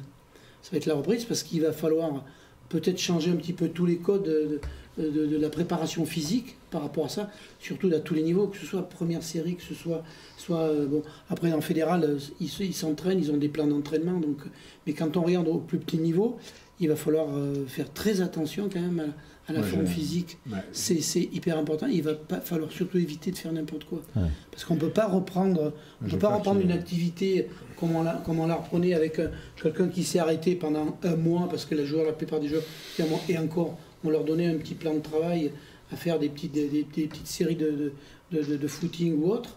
Mais là, ça va être délicat. Et d'autant qu'il y en a certains qui ont été touchés par le Covid, la plupart, même certains, même s'ils n'ont pas développé énormément. Donc, je crois que le rôle des dirigeants des clubs, ça va être aussi de faire passer des tests. Ça va être hyper important. Avant toute reprise, faire passer des tests physiques aux joueurs, même au petit niveau. Surtout au petit niveau. Oui, et on va surtout demander aux médecins de s'engager non pas à la légère, mais de faire des tests qui correspondent à ça.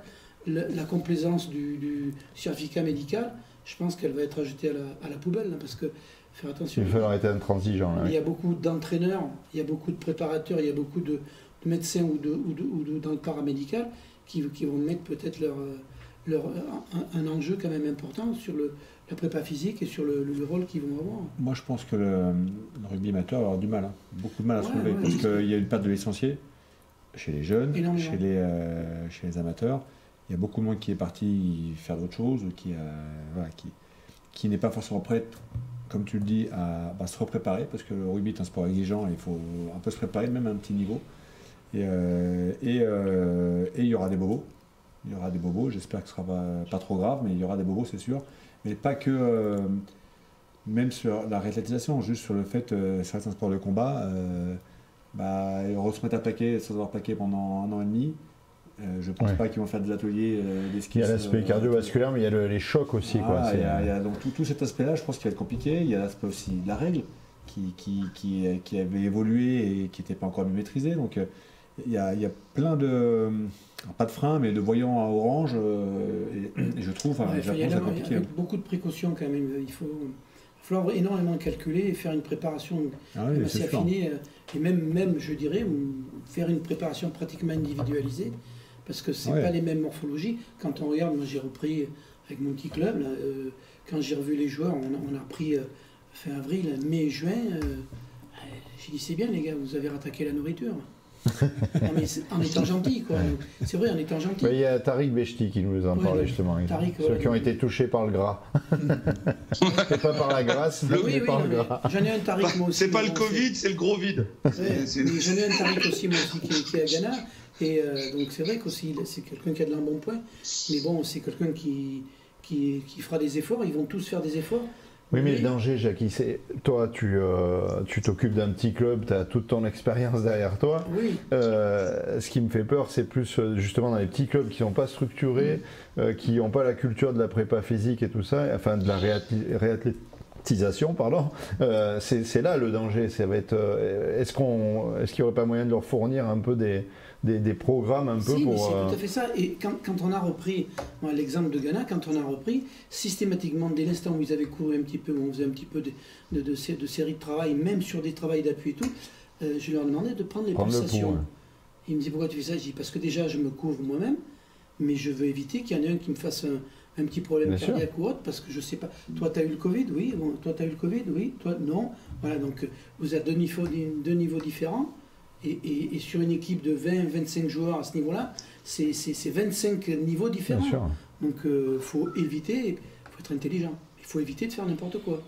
Alors après, moi je dis que le rôle des médecins, le rôle du paramédical va énormément jouer là-dessus. Après, est-ce qu'il va falloir adapter la règle aussi, physiquement, parce que ça fait... Je vais dire, ça fait presque 2 ans qu'ils n'ont pas joué. Pas presque, ça fait 2 ans. C'est 2 ans. 2 saisons.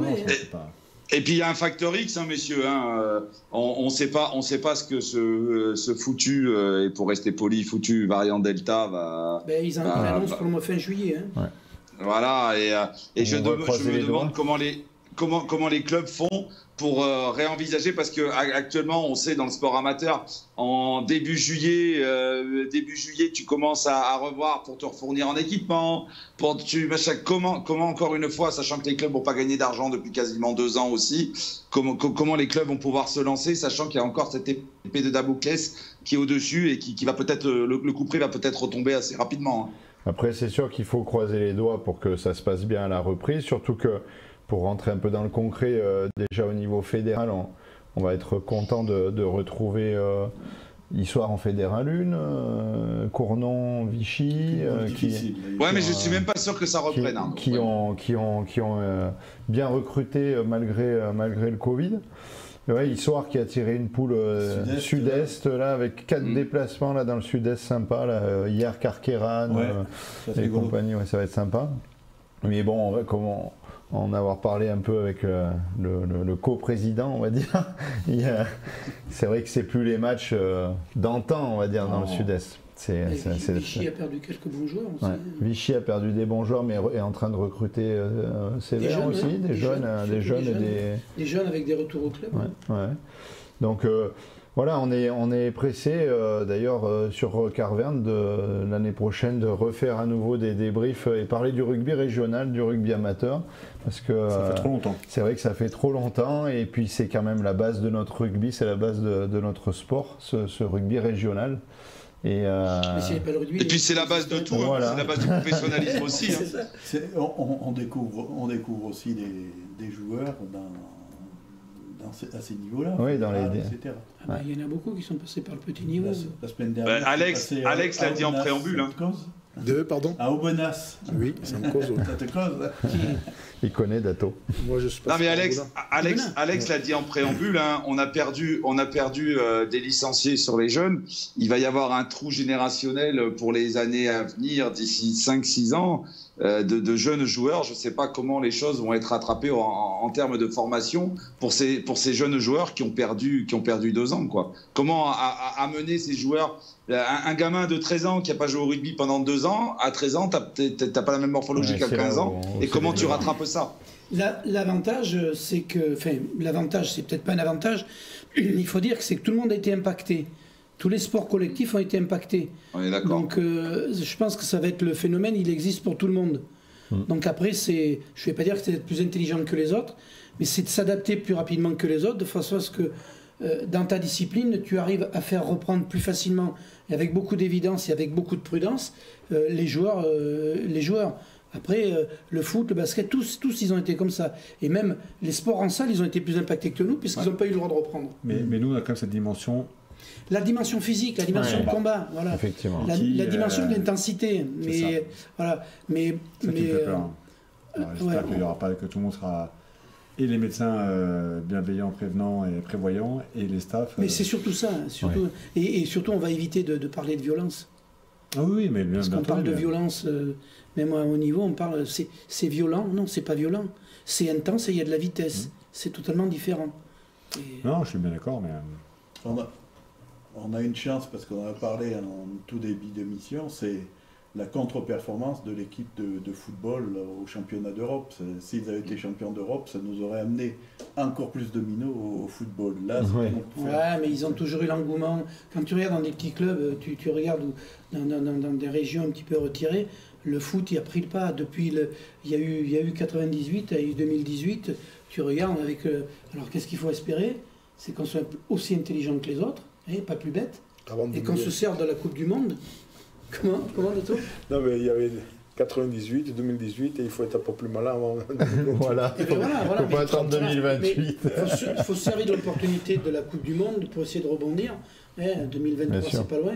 Et justement, il va falloir en profiter. Et j'espère que notre équipe de France et nos entraîneurs, parce que je pense qu'on a quand même des bons mecs qui sont à la tête de l'équipe de France et qui recherchent la performance. Donc ça va nous amener une plus-value au niveau des jeunes, parce que un les jeunes staff complémentaire. Je trouve qu'il y a une bonne promotion des écoles de rugby. Là, je vois passer, que ce soit d'ailleurs à Vichy, que ce soit au CUC, que ce soit à la Espan-Ferrandaise, il y a beaucoup de flash pour inciter les jeunes à... on parle beaucoup d'effets pervers des réseaux sociaux, mais là c'est un moyen qu'utilisent beaucoup les gamins et les plus grands, et c'est vrai que cette communication qui se fait actuellement, ça peut toucher, je pense, les gamins qui sont un peu indécis. Ouais, mais tu vois, Arnaud, un peu les enfants dans les écoles de rugby. Ouais, mais moi je suis pas sûr aujourd'hui que ça soit plus les enfants à convaincre que les parents.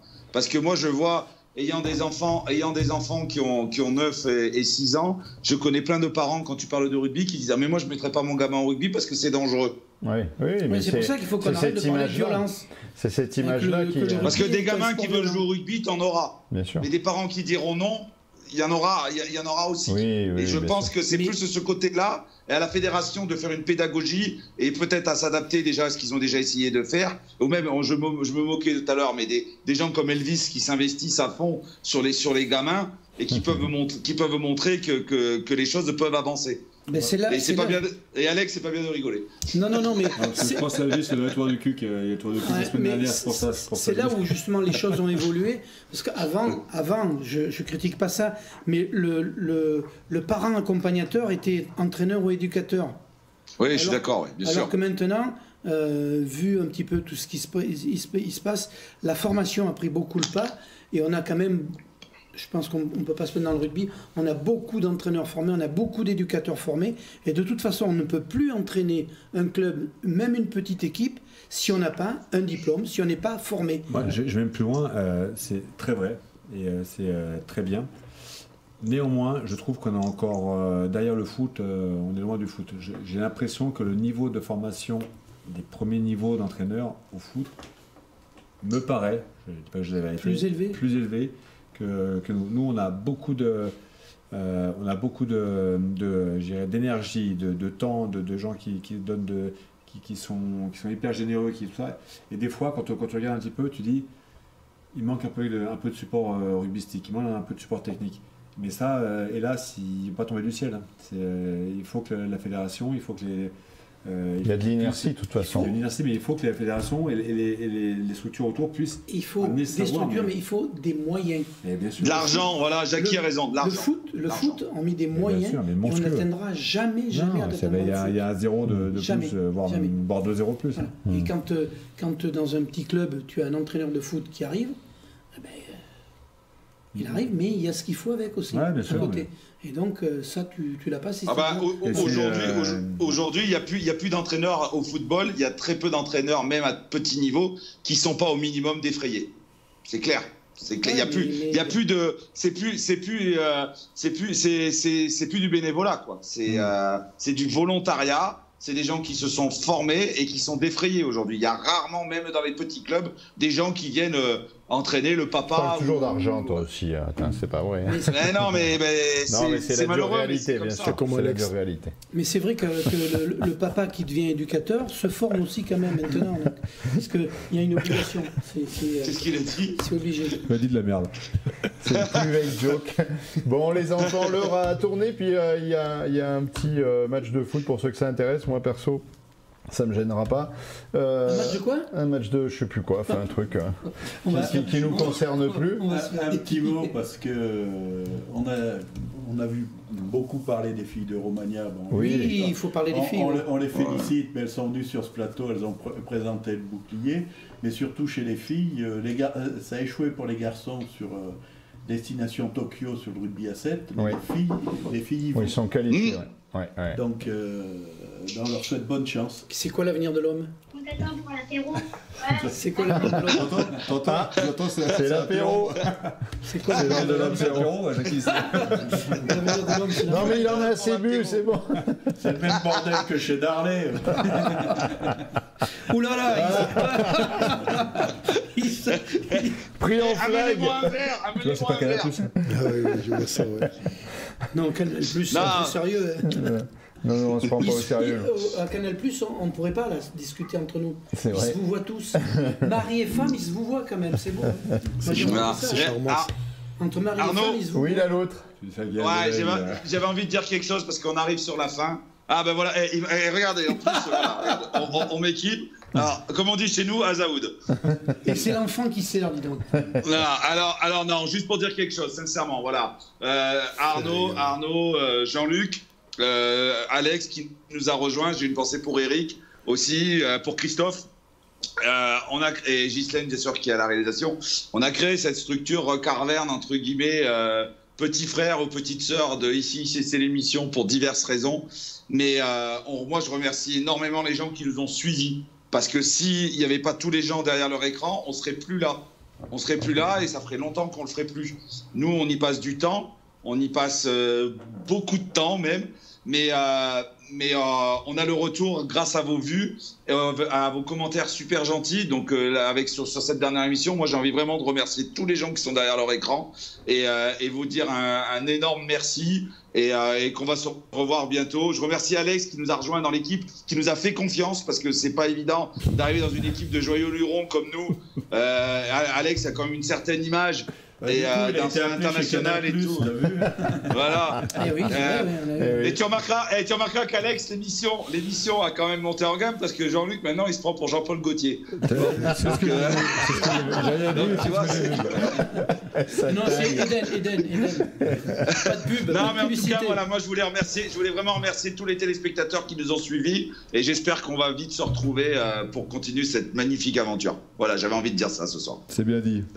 Merci, la l'autre. Merci. Les gars, ils sont en jaune et bleu. Attends, laisse-les. Et on souhaite que Dato. Non, attends, c'est mes neveux. C'est même pas mes petits. Mes petits sont clairement, c'est mes neveux. Là. Bah oui. Via les résultats. Voilà. Non, c'est sûr qu'on a passé une saison qui a été difficile. On a tout fait pour que ça se passe bien à travers de Recarverne. On a essayé de recevoir un maximum de gens intéressant. On a eu de la chance Des fois pas intéressant. d'avoir des gens sympas qui ont répondu présent, parfois au dernier moment. D'ailleurs, merci Dato pour ce soir, notamment. En plus, Dato, on n'a pas essayé de te cuisiner de tout. Tu vois, t'es venu, t'étais serein, et tout nickel. Impeccable. On a essayé de tirer les verres du nez. Non, c'est sûr, je vais pas reprendre ce qu'a dit Laloute, mais voilà, on dépense pas mal d'énergie effectivement à préparer ces émissions, mais on y prend surtout énormément de plaisir, sinon on le ferait pas. Et on vous remercie de nous suivre et de partager l'émission, de la commenter. Vous savez maintenant, vous avez tous capté que l'émission après est partageable sur YouTube aussi, donc n'hésitez pas à nous faire connaître encore plus. Ça sera avec plaisir qu'on vous retrouvera dès l'année prochaine. On va essayer de réfléchir à notre format d'émission pour l'année prochaine.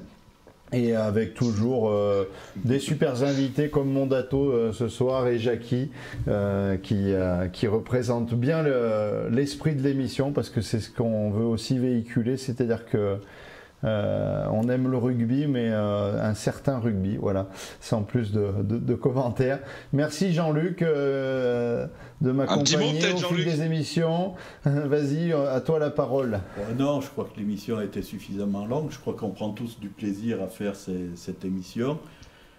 On évite de dire trop de bêtises. Ce qu'il faut remercier, c'est que on a quand même eu du monde et du beau monde sur ce plateau, que ce soit Samy Chatti, le réalisateur, Morgane Parra, Xavier, Camille. Camille. Bon, après, on en oublie. Des mecs moins beaux. Et donc on a passé des barbus costauds. Des barbus. Tiens, on va poser la question. Je pense qu'on passe de très bons. Vous passez de très bons moments, puisque on a fait un bilan. C'est plus depuis le mois de janvier, c'est 44 000 vues, et grosso modo par émission, c'est 2500 vues. Donc c'est à peu près les abonnés de notre structure. Donc c'est bien. Il faut continuer, il faut partager, et mieux on sera connu, mieux ce sera. Et on vous retrouve l'année prochaine, on vous embrasse, et puis nous on va aller boire l'apéro à votre santé et casser la croûte avec Eric et puis Serge. Allez, ciao, bonsoir à tous. Bonsoir. Allez, après tous les amis, bon été à vous, bonnes vacances. Merci Dato. Bonnes vacances. Attention au soleil.